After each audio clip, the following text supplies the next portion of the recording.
అందరికీ నమస్కారం. నేను మీ Dudekula Nabi EMT 2025 state coordinator. విద్యార్థులారా, ఈఎంటీ 2025 షెడ్యూల్‌ను అనుసరించి 27వ తేదీ మాక్ టెస్ట్ జరగబోతోంది. అదేవిధంగా 29వ తేదీ ప్రిలిమ్స్ పరీక్ష జరగబోతోంది. మరియు మాక్ టెస్ట్ పరీక్ష, అదేవిధంగా ప్రిలిమ్స్ పరీక్షను విజయవంతంగా రాయడం కోసం ఆన్‌లైన్ పరీక్షలో ఎలా లాగిన్ కావాలి, ఆన్‌లైన్ పరీక్షను ఎలా విజయవంతంగా రాయాలి అనేటువంటి వివరాల్ని విద్యార్థులకు అర్థమయ్యేలాగా వివరింపజేసేటువంటి ప్రయత్నమే ఈ చిన్న వీడియో ప్రయత్నం. కాబట్టి విద్యార్థులు, తల్లిదండ్రులు, అదేవిధంగా విద్యార్థులను ప్రోత్సహిస్తున్నటువంటి ఉపాధ్యాయులందరూ ఈ వీడియోను చివరి వరకు చూసి తగిన అవగాహన పొంది ఈఎంటీ 2025 విజయవంతానికి సహకరిస్తారు అని చెప్పేసి మనస్ఫూర్తిగా కోరుకుంటున్నాం. సో విద్యార్థులందరికీ తెలియజేసేది ఏమిటంటే, ఈఎంటీ 2025 విజయవంతంగా రాయాలి అంటే మీరు మీ యొక్క హాల్ టికెట్ మరియు పాస్వర్డ్లను ముందుగా కలిగి ఉండాలి. సో రిజిస్ట్రేషన్ సమయంలోనే మీరు మీ యొక్క హాల్ టికెట్ మరియు పాస్వర్డ్లను భద్రపరుచుకొని ఉంటారు. అదేవిధంగా 25వ తేదీ క్రిస్మస్ రోజున మీ అందరికీ మీ యొక్క రిజిస్టర్డ్ మొబైల్ నెంబర్స్కి టెక్స్ట్ మెసేజ్ రూపంలో హాల్ టికెట్, పాస్వర్డ్, అదేవిధంగా పరీక్ష లింకును పంపించడం జరిగింది.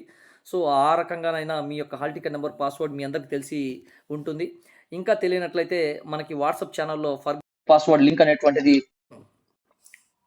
ఉంచడం జరిగింది. సో ఫర్గెట్ పాస్వర్డ్ లింక్ ద్వారా కూడా మీరు మీకు సంబంధించినటువంటి హాల్ టికెట్ మరియు పాస్వర్డ్ అనేటువంటిది తెలుసుకోవచ్చు. ఇంకా దాని ద్వారా కూడా వీలు కాకపోతే హెల్ప్ లైన్ నెంబర్కు, మీకు కేటాయించినటువంటి జిల్లా హెల్ప్ లైన్ నెంబర్కు కాల్ చేయడం ద్వారా కూడా మీరు మీ యొక్క హాల్ టికెట్ మరియు పాస్వర్డ్ తెలుసుకునేటువంటి అవకాశం ఉంది. సో విద్యార్థులందరూ ముందుగా మీ హాల్ టికెట్ మరియు పాస్వర్డ్ తెలుసుకున్న తర్వాత పరీక్ష కొరకు మీరందరూ మంచి ఫ్రంట్ కెమెరా క్వాలిటీ కలిగినటువంటి ఒక లేటెస్ట్ ఆండ్రాయిడ్ మొబైల్ను మీరందరూ సిద్ధంగా ఉంచుకోవాలి. సో మీరు పరీక్ష అందులోనే రాయాల్సి ఉంటుంది కాబట్టి. సో మంచి ఫ్రంట్ కెమెరా అనేటువంటిది ఉండడం అనేటువంటిది తప్పనిసరి. తరువాత మీ యొక్క మొబైల్ డేటా అనేది కనీసం 2 జీబీగా ఉంచుకోవాలి. అదేవిధంగా మీరు పరీక్ష రాసేటువంటి ప్రదేశం మంచి సిగ్నల్ నెట్వర్క్ కలిగి ఉన్నటువంటి ప్రదేశాన్ని ఎంపిక చేసుకోండి. అదేవిధంగా మీరు కూర్చొని పరీక్ష రాసేటువంటి ప్రదేశం అనేది మీకు ఇతరుల నుంచి ఎలాంటి ఆటంకాలు, డిస్టర్బెన్స్ లేకుండా ఉండేలాగా ఉండేటువంటి ప్రదేశాన్ని ఎంపిక చేసుకోండి. అదేవిధంగా మీరు కూర్చొని పరీక్ష రాసేటువంటి ప్రదేశంలో తగినంత వెలుతురు ఉండేలాగా మీ యొక్క సీటింగ్ అరేంజ్మెంట్ అనేటువంటిది చేసుకోవాల్సిందిగా మరీ రిక్వెస్ట్ చేస్తూ ఉన్నా. సో విద్యార్థులారా, ఇప్పుడు ఆన్లైన్ మెరిట్ టెస్ట్ పరీక్షకు సంబంధించి ఎలా లాగిన్ కావాలనేటువంటి వివరాలని నేను మీ ముందుంచేటువంటి ప్రయత్నం చేస్తున్నాను. కాబట్టి జాగ్రత్తగా పరిశీలించగలరు. సో ముందుగా మీకు పంపించినటువంటి మొబైల్లో పంపించినటువంటి టెక్స్ట్ మెసేజ్ రూపంలో ఉండేటువంటి పరీక్ష లింక్ ద్వారా కానీ, లేకపోతే మనకు వాట్సాప్ ఛానల్లో ఉండేటువంటి పరీక్ష లింక్ ఈఎంటీ 2025 పరీక్ష లింక్ ఏదైతే ఉందో emt.codetantra.com/login.jsp అనేటువంటి లింక్ మీద మీరందరూ క్లిక్ చేయాలి. సో క్లిక్ చేసినట్లయితే మీ అందరికీ ఎడ్యుకేషనల్ ఎఫ్ అని లోగోతో కూడినటువంటి ఒక పేజ్ ఓపెన్ అవుతుంది. ఇందులో మీరు ఈమెయిల్ మరియు పాస్వర్డ్ అనేటువంటి 2 వివరాలను నమోదు చేయాల్సి ఉంటుంది. సో ఇక్కడే చాలామంది విద్యార్థులు పొరపాట్లు చేసేటువంటి అవకాశం ఉంది. సో ఇక్కడ ఈమెయిల్ దగ్గర మీ యొక్క సొంత ఈమెయిల్ అనేటువంటిది ఎంటర్ చేయకూడదు. ఇక్కడ ఈమెయిల్ అంటే మీ యొక్క హాల్ టికెట్ నెంబర్తో పాటుగా @eemt.com అని ఎంటర్ చేయాల్సి ఉంటుంది. అప్పుడే అది మీ యొక్క సరైనటువంటి పరీక్ష యొక్క ఈమెయిల్ అవుతుంది. సో విద్యార్థుల మళ్ళీ చెప్తున్నాను, జాగ్రత్తగా గమనించండి. అదేవిధంగా మీ యొక్క ఈ లాగిన్ పేజీలో కింద ఇన్స్ట్రక్షన్స్ కూడా ఇవ్వడం జరిగింది. దయచేసి ఒకసారి చదవండి. సో ఈమెయిల్ ఐడి అంటే మీ యొక్క హాల్ టికెట్ నంబర్ @eemt.com అనేటువంటిది ఎంటర్ చేయాలి. మీకోసం నేను నా యొక్క హాల్ టికెట్ నెంబర్ని ఒక ఉదాహరణగా చూపించేటువంటి ప్రయత్నం చేస్తున్నాను. సో నా హాల్ టికెట్ నెంబర్ వచ్చేసి E25 000A004 అనేటువంటిది నా హాల్ టికెట్ నెంబర్. సో నా hall ticket number E25 000A004 అనేది నా హాల్ టికెట్ నెంబర్. కానీ అది ఈమెయిల్ ఐడిగా మారాలి అంటే దాన్ని @eemt.comగా మీరు టైప్ చేయాల్సి ఉంటుంది. సో మీ యొక్క హాల్ టికెట్ నెంబర్కి @eemt.com అనేది ప్రతి ఒక్కరూ తప్పనిసరిగా టైప్ చేయాలి ఈమెయిల్ దగ్గర. తర్వాత పాస్వర్డ్ దగ్గర మీ కేటాయించినటువంటి 6 అంకెల పాస్వర్డ్ని మీరందరూ ఎంటర్ చేయండి. సో దయచేసి ఈ పాస్వర్డ్ని మీరు ఎవరితోనూ షేర్ చేసుకోవద్దు. సో సరైనటువంటి ఈమెయిల్ మరియు పాస్వర్డ్ ఎంటర్ చేసిన తర్వాత లాగిన్ అనేటువంటి ఈ బ్లూ కలర్ బటన్ మీద క్లిక్ చేయండి. సో లాగిన్ మీద క్లిక్ చేయగానే మనందరికీ కోడ్ తంత్రాకు సంబంధించినటువంటి ఒక పేజ్ ఓపెన్ అవుతుంది. సో ఈ కోడ్ తంత్ర పేజ్లో మనకి 6 రకాలైనటువంటి టైటిల్స్ కనిపిస్తాయి. ఇందులో మూడవ టైటిల్ కనుక మీరు జాగ్రత్తగా గమనిస్తే టెస్ట్స్ అనేటువంటి టైటిల్ కనిపిస్తుంది. ఈ టెస్ట్లు అనేటువంటి టైటిల్ మీద మీరు క్లిక్ చేయాలి. సో టెస్ట్లు అనే టైటిల్ మీద క్లిక్ చేస్తే మళ్ళీ మీకు 2 సపరేట్ టైటిల్స్ కనిపిస్తాయి. అందులో టేక్ టెస్ట్ అనేటువంటి టైటిల్ మీద క్లిక్ చేయాలి. సో టేక్ టెస్ట్ మీద క్లిక్ చేయగానే మనందరికీ మన యొక్క టెస్ట్ నేమ్ అనేటువంటిది చూపిస్తోంది.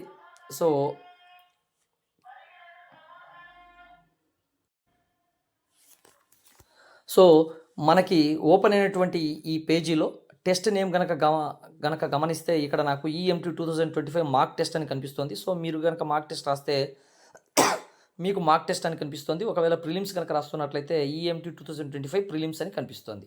సో ఇక దానికి ఎదురుగా ఉన్నటువంటి ఓపెన్ టెస్ట్ అనేటువంటి బ్లూ కలర్ బటన్ మీద మనం క్లిక్ చేయాలి. ఓపెన్ టెస్ట్ మీద మనం క్లిక్ చేయగానే ఎన్విరాన్మెంట్ చెక్ అనేటువంటి ఒక పేజ్ ఓపెన్ అవుతుంది. సో ఇందులో ఎన్విరాన్మెంట్ చెక్ అనేటువంటిది అత్యంత కీలకమైనటువంటిది.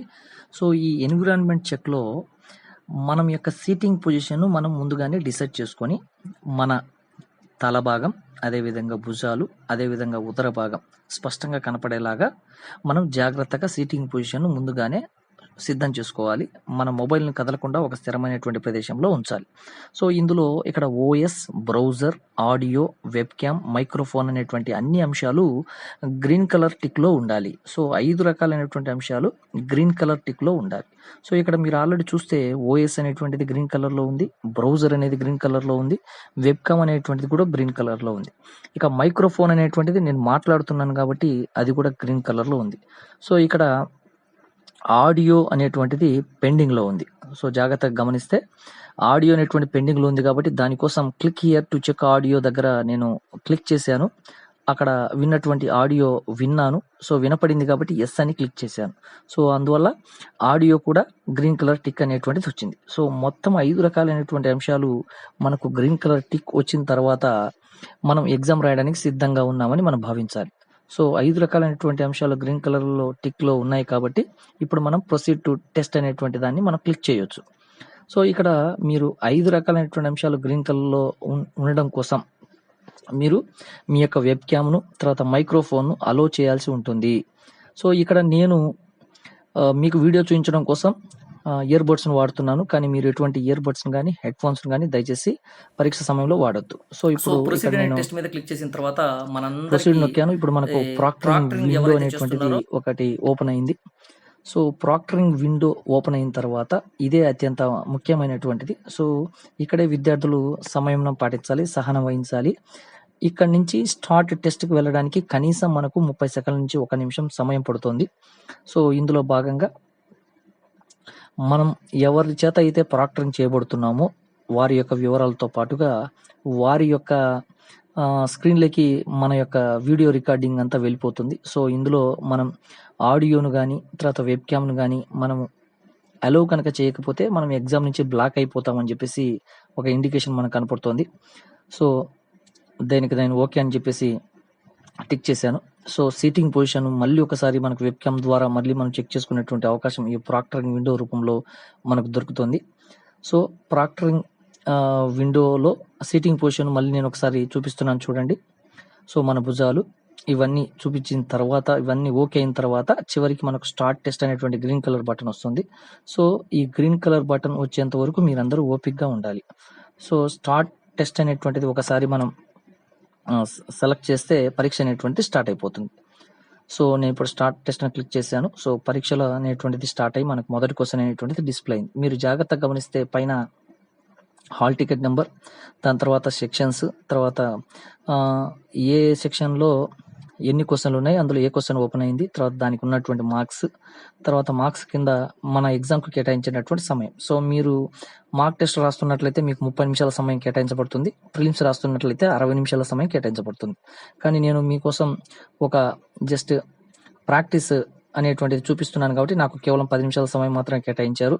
సో అందులో టైమర్ అనేటువంటిది గమనిస్తూ ఉండాలి. తర్వాత హాల్ టికెట్ నెంబర్ కింద 100% ప్లస్ ఆర్ మైనస్ సింబల్ కనపడుతుంది.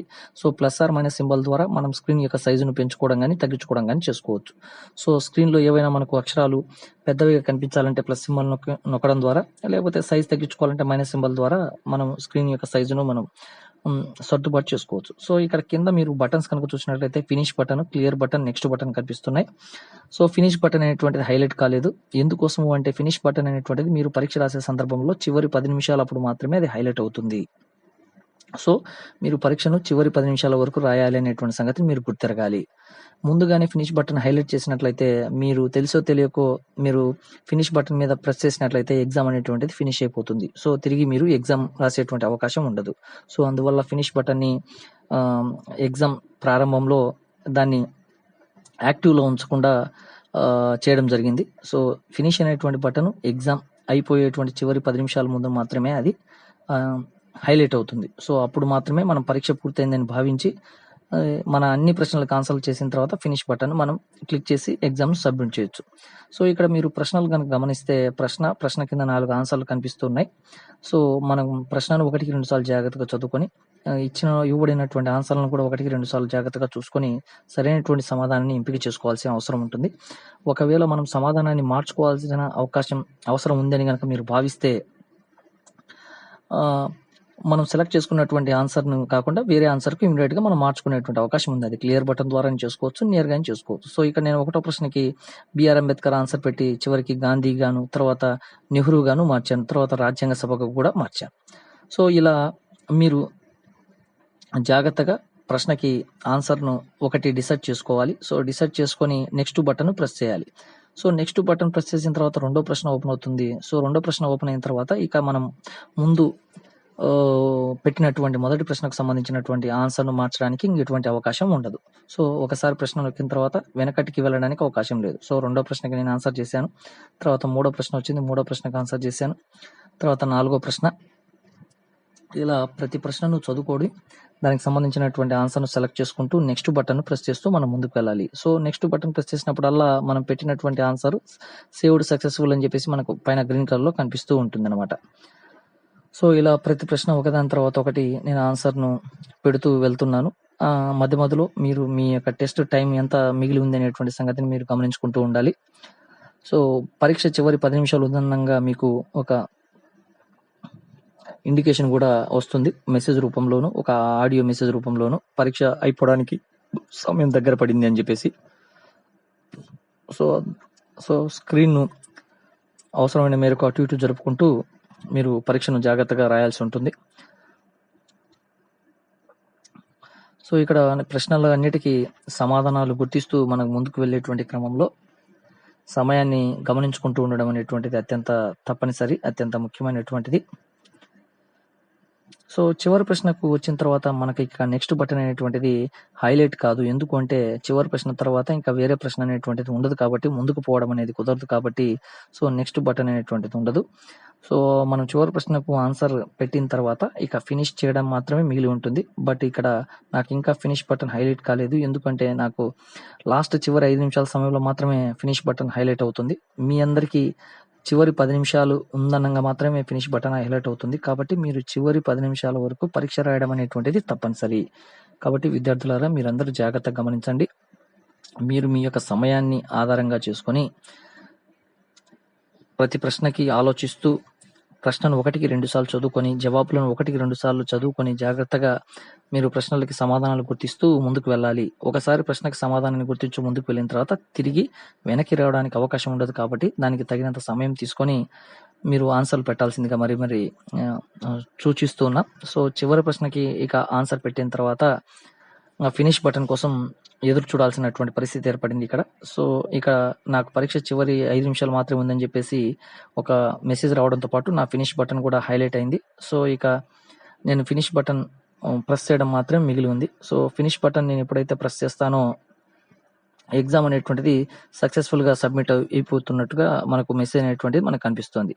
సో ఈ చివరి ప్రశ్నకు సంబంధించినటువంటి సమాధానాన్ని గుర్తించిన తర్వాత మనం ఫినిష్ బటన్ ని నేను క్లిక్ చేశాను. So exam saved successful and completed అని చెప్పేసి వచ్చేసింది అనమాట. కాబట్టి ఈ విధంగా మీరు ఈఎంటీ 2025 మార్క్ టెస్ట్ను ప్రిలిమ్స్ను విజయవంతంగా పూర్తి చేసేటువంటి అవకాశం ఉంది. కాబట్టి దయచేసి విద్యార్థులందరూ ఈ వీడియోను 1కి 2 సార్లు జాగ్రత్తగా చూసి మీరు 27వ తేదీ 29వ తేదీ జరగబోతున్నటువంటి ఈఎంటీ మార్క్ టెస్ట్ మరియు ప్రిలిమ్స్లను విజయవంతంగా రాస్తారని చెప్పేసి మనస్ఫూర్తిగా కోరుకుంటున్నాను. అదేవిధంగా మార్క్ టెస్ట్ అనేటువంటిది 7వ తరగతి విద్యార్థులు ఉదయం 9:30 నుంచి సాయంత్రం 7 లోపు ఎప్పుడైనా రాయొచ్చు. కాబట్టి దయచేసి గమనించండి. తర్వాత 10వ తరగతి విద్యార్థులు ఉదయం 10 గంటల నుంచి సాయంత్రం 7 లోపు ఎప్పుడైనా రాయొచ్చు. కాబట్టి మాక్ టెస్ట్‌కు మాత్రమే ఈ అవకాశాన్ని కల్పించాము. ఎందుకంటే ఆ రోజు స్కూల్ యొక్క వర్కింగ్ డే కాబట్టి కొంతమంది మొబైల్స్ స్కూల్స్‌కి తీసుకువెళ్ళేటువంటి అవకాశం ఉండదు కాబట్టి తల్లిదండ్రుల నుంచి ఈ అవకాశం కల్పించాము. కానీ ఆహ్, ప్రిలిమ్స్ మాత్రం 29వ తేదీ ఆదివారం జరుగుతుంది. సో, ప్రిలిమ్స్ పరీక్ష అనేది 7వ తరగతి వాళ్ళకి ఉదయం 9:30 నుంచి 10:30 వరకు మాత్రమే జరుగుతుంది. గంట సేపు మాత్రమే. ఆ టైంలోనే పరీక్ష రాయాలి. సో, ఒక అరగంట ముందుగానే లాగిన్ కావడానికి అవకాశం ఉంది. అంటే 7వ తరగతి వాళ్ళు ఉదయం 9కే లాగిన్ కావచ్చు. 9:45 తర్వాత ఇక లాగిన్ కావడానికి అవకాశం ఉండదు. సో, ఆ విషయాన్ని గుర్తుపెట్టుకోవాలి 7వ తరగతి వాళ్ళు. ఉదయం 9 గంటలకే లాగిన్ కావచ్చు. కానీ పరీక్ష 9:30కి స్టార్ట్ అవుతుంది. 9:45 వరకు లాగిన్ కావడానికి అవకాశం ఉంటుంది. 9:45 తర్వాత లాగిన్ అవ్వాలనుకుంటే లాగిన్ కాలేరు, పరీక్ష రాయలేరు. ఈ విషయాన్ని 7వ తరగతి విద్యార్థులు గుర్తుంచుకోవాలి. ఇక 10వ తరగతి విద్యార్థులు ఉదయం 11 గంటల నుంచి 12 గంటల వరకు పరీక్ష రాయాల్సి ఉంటుంది. సో, వాళ్ళు ఉదయం 10:30 నుంచే లాగిన్ కావచ్చు. 10:45 వరకు వాళ్ళు 15 వరకు లాగిన్ కావడానికి అవకాశం ఉంది. అంటే వాళ్ళకి పరీక్ష 11 నుంచి 12 వరకు జరుగుతుంది. కానీ అరగంట ముందుగానే 10:30కే లాగిన్ కావచ్చు. కానీ పరీక్ష స్టార్ట్ అయిన 15 నిమిషాల వరకు అంటే 11 గంటల 15 నిమిషాల వరకు మాత్రమే లాగిన్ కావడానికి అవకాశం ఉంది. తర్వాత లాగిన్ కాలేరు. సో, ఈ విషయాలను గుర్తుపెట్టుకొని మీరు పరీక్షను విజయవంతంగా రాయాలని చెప్పేసి మనస్ఫూర్తిగా కోరుకుంటున్నాను. అదేవిధంగా ఉదయం 7వ తరగతి పరీక్ష రాసినటువంటి విద్యార్థులు అదే మొబైల్‌లో 10వ తరగతి విద్యార్థులు పరీక్ష రాయాలి అంటే ఇక్కడ స్క్రీన్ మీద చూపిస్తున్నట్లుగా కోడ్ తంత్ర పక్కన ఉన్నటువంటి 3 గీతలను గనక క్లిక్ చేసినట్లయితే లాగౌట్ అనే ఆప్షన్ కనిపిస్తుంది. సో, ఈ లాగౌట్ అనేటువంటి ఆప్షన్ క్లిక్ చేయడం ద్వారా 7వ తరగతి విద్యార్థులు రాసిన తర్వాత 10వ తరగతి విద్యార్థులు మళ్ళీ పరీక్ష రాసేటువంటి అవకాశం ఉంది. కాబట్టి ఆహ్, ఈ చెప్పినటువంటి సూచనలన్నిటిని జాగ్రత్తగా పాటించి ఈఎంటీ 2025 రిజిస్టర్ కాబడినటువంటి ప్రతి విద్యార్థి ఈఎంటీ 2025 యొక్క మార్క్ టెస్ట్‌ను అదేవిధంగా ప్రిలిమ్స్‌ను విజయవంతంగా రాయాలి అని చెప్పేసి మనస్ఫూర్తిగా కోరుకుంటూ we are wishing you all the very best. Thank you.